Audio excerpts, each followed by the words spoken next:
Hi, I'm Bob Grant, and today we're going to talk about please don't do this. It only leads to pain. Now, oftentimes as a woman, from what I've told, is kindness, empathy, taking pain away are things that women, I don't know about come naturally, but most do pretty effortlessly. And with that, when a man is struggling, when you see good qualities and yet something's off, the tendency is to want to help him. And you might think I'd be saying don't help a man. You've heard that before. But there's more to it than that. There are times to help somebody. There are times to be generous and gracious. If he's trying, let's give him the benefit of the doubt. If he's making an effort, but it's a little awkward, sure, let's be patient with him. But what I find more than anything else, there's two areas that get women in trouble, and it's from good intentions. When you notice a pattern, whether it's with you or someone else, the tendency is, because things have gone well, because you've seen this wonderful side of him, to think, this is who he is. This is the person. I know him. I connect with him. He understands me. In fact, I even ask him, are you like this? Are you going to do certain things? How would you see yourself? And he told me. He's not lying. He's being truthful. That's his perception.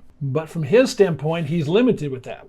His patterns are going to show you what's really in his heart. Now, when I say patterns, we're not looking for, like on the first or second date, to analyze every word he says and why didn't he talk about his friends more, or why didn't he ask me more questions? And we can get paranoid trying to drill down and find out all the things about him. The things I'm looking for are patterns with him over time, because patterns will tell you what someone really believes. And the tendency is when we see things that we don't like and we want to help out, we want to try to nudge or push them in a certain direction. There's two areas you can't do that in. One is their personality, and two is their character. Just because you've seen the side of him early on doesn't mean that's who he is. It's not that it's false, it's just that that's not all of who he is. He is that, and he's all this other stuff. That's why we want to take time to get to know him and for him to get to know you, so that there's not just this perception built on this limited amount of knowledge. Remember, early on in a relationship, our brain is guessing. It looks at things, he looks at you, you're presenting your best foot forward, as you should. Hopefully he is too. And we see enough stuff we like to pursue a relationship. But there's a lot of things we can't see. You can ask a man, are you kind? And he'll say, sure, yes. I mean, who's not going to say they're kind? And it's what kind means to him may be something totally different to you. Because I've had women say to me, we talked about this. We talked about it, yes, and because we talked about it, it's resolved. And I'm like, you may have talked about it, but you haven't had enough time to see if that's really true. Or at least see if it's true from your perspective, because what kind means to you may mean something totally different than to him. And when it starts to change and be different, if he's more quieter, if he's not someone that's as romantic as you like to be, I mean with gestures, gifts, you can reward his efforts, but he's probably not going to get a lot farther away from who he is. A man can try, but if he's more laid back and if his way of showing off for you is being protective and always looking and watching and making sure whenever you go out that any threats are be perceived, there are plenty of guys like that. He's not necessarily going to be someone that's going to be thinking of romantic gifts. And if you try to change or bend that, what happens is he's going to feel like you're trying to change him and you don't like him the way he is, something's wrong with him. And if he prides himself on being protective, that's how he wants to show off. It doesn't mean he can't give gifts. It doesn't mean you shouldn't react in a nice way or just basically show your emotions when he does well. These are the things you like, but trying to change that toward your idea, it will not only cause problems, you'll feel like, oh, he doesn't care enough. If he cared enough, he would blank.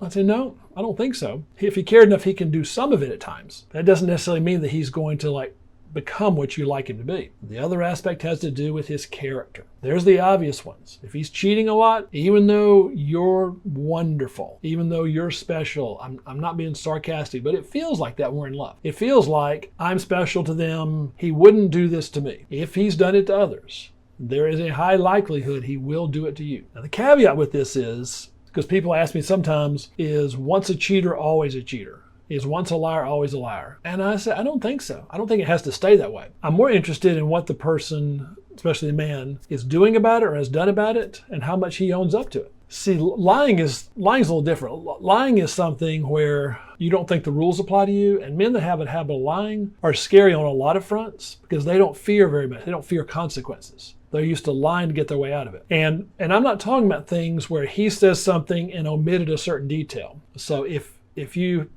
whoever I'm talking to, have a tendency to expect a man to be totally forthcoming and not leave out any details, That doesn't mean he's lying. That just means he thinks different than you. Just because a man doesn't tell you everything, sometimes it's not out of lying as much as he doesn't want to have that conversation. Or you ask him a question and he simply answered the question. He didn't fill in all the gaps. You didn't ask for all the gaps. And he doesn't want to get into, he may be tired. There may be a lot of reasons. I'm talking about character things where someone does it, and if they get caught, they're upset they got caught. They don't apologize for what they did. If they cheat, I'm sorry, I just had a really bad day, or whatever. My boss is on my case, or she kept coming on to me. That makes me kind of scared to hear that, because then the next time your boss is on you or she comes on to you, you have no ability to stop. What you're saying is you're at the mercy of your circumstances. So those two things primarily, a man's character and his personality. You can influence them with his permission. You cannot change them, though, without his permission. And for those two things, people tend to, by the time they get a certain age, tend to like where they're at. Either they're working on it or they're satisfied with it. It's not they can't have things pointed out. And a difference with a character thing is something that you view as part of yourself, as an extension of you. Whether it's honorable, whether it's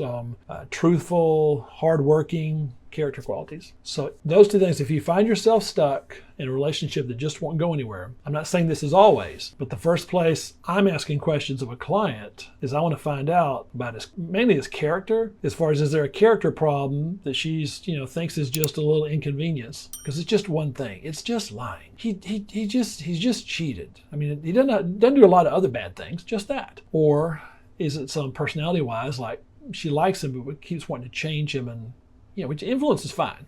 Change is no good.